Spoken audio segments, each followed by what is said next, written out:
પશ્ચિમ કચ્છ local crime બ્રાન્ચે માંડવી મરીન પોલીસ સ્ટેશન વિસ્તારમાં કાર્યવાહી કરી આધાર પુરાવા વગરના કૂપરના વાયરો સાથે એક ઇસમને ઝડપી પાડ્યો છે. જિલ્લામાં વધતા ચોરીના બનાવોને અટકાવવા માટે પોલીસ દ્વારા હાથ ધરાયેલી ઝુંબેશ અંતર્ગત આ કાર્યવાહી કરવામાં આવી છે. બાતમીના આધારે પોલીસે તાત્કાલિક કાર્યવાહી કરી એક શંકાસ્પદ ઇસમને અટકાવ્યો હતો. તેની પાસે રહેલા છોટા હાથી વાહનના પાછળના ભાગમાં ઘરવખરીના સામાનની આડમાં કોપર કેબલ, કોપરની પટ્ટીઓ અને નટ બોલ્ટ છુપાવેલા મળી આવ્યા હતા.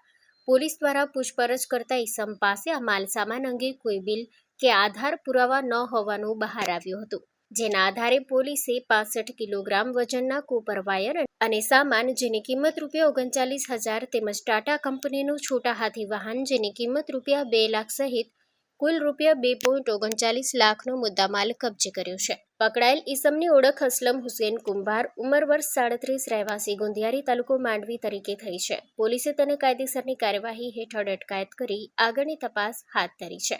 Story report by Kiran Gori, Bhuj.